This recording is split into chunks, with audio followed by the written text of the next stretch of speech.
पिछले दिनों कटिहार के प्रसिद्ध कवि और साहित्यकार डॉक्टर जागेश्वर जख्मी का निधन हो गया, जिसके कारण आज भी कटिहार का साहित्य जगत शोक में डूबा है। इसी को लेकर आज मिर्चाबाड़ी इंदिरा गांधी केंद्रीय पुस्तकालय के सभागार में एक श्रद्धांजलि सभा का आयोजन किया गया।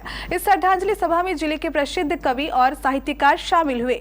इस श्रद्धांजलि सभा के दौरान मंच संचालन का जिम्मा प्रसिद्ध लेखक अनिल पंकज कर रहे थे, जबकि कार्यक्रम की अध्यक्षता उर्दू के प्रोफेसर अनवर इरज कर रहे थे। सभी लोगों ने विगत डॉक्टर जागेश्वर जख्मी के तेलचित्र पर पुष्प अर्पित कर उन्हें विनम्र श्रद्धांजलि दी। इस श्रद्धांजलि सभा में शामिल होने वाले साहित्यकार एवं कवियों में सुबोध कुमार झा, साकिब कलाम, किशोर कुमार मंडल, अशोक कुमार, अनुपम शाह और मुमताज आलम आदि प्रमुख थे।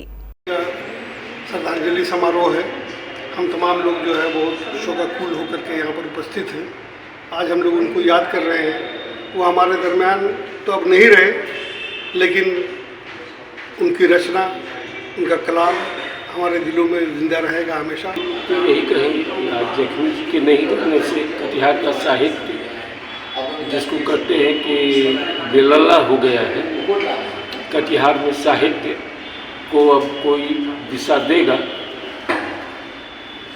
जख्मी जी के तरफ समर्पित होकर के ये कहना बड़ा कठिन है, क्योंकि हम लोग जिस समय समाज में जी रहे हैं, तो हमारे बीच इस अंचल के सबसे बड़े कथाकार सुबोध कुमार झा जी हैं। उन्हीं की गज़ल की एक पंक्ति है कि मैं हूँ निर्मम समय का वर्णन, मैंने नहीं छुआ बादल सघन। कभी सुबोध झा ने कहा था। तो आज लगता है कि सुबोध झा के गज़ल की ये पंक्तियाँ अक्षर सत्य साबित हो रही है।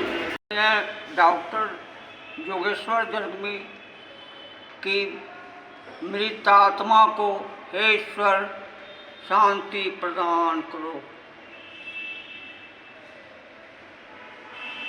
ईश्वर जख्मी जो एक महान साहित्यकार, कवि, लेखक थे, हमारे बीच नहीं रहे।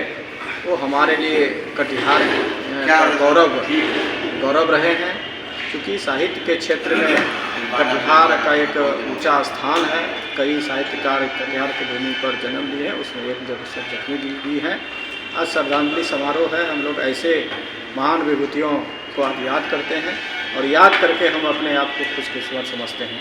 वो चमका के चले गए, हिंदी गुणवत्ता को बढ़ा के चले गए, हिंदी गीत कविता गा के चले गए, जख्मी अपना रूप दिखा के चले गए। मैं बचपन से ही जख्मी जी को जानता हूँ। जब मेरा इब्तदाई दौर था तो इनके साथ 2016 में मैं डीएस कॉलेज में पहली मुलाकात थी इनसे, सर की, अनवर सर के सदारत में ये प्रोग्राम हुआ था, तो तभी मेरी पहली मुलाकात थी। और हिंदी के बहुत ही जाने माने प्रसिद्ध कवि जो हमारे सीमांचल के कटिहार ज़िला से ताल्लुक़ रखते हैं, इनके चले जाने से समाज को और साहित्य को बहुत बड़ा नुकसान हुआ। मैं चाहता हूँ कि नई नस्ल के जो भी लोग हैं, ये पढ़ाई के साथ साथ साहित्य पर भी तवज्जो दें, क्योंकि साहित्य समाज का आईना होता है। वो अपने बातों के ज़रिए से समाज को आईना दिखाते हैं। इसलिए मेरी गुजारिश है कि नए लिखने पढ़ने वाले जो है वो साहित्य में कदम रखें और अपना भविष्य को उज्जवल बनाएं।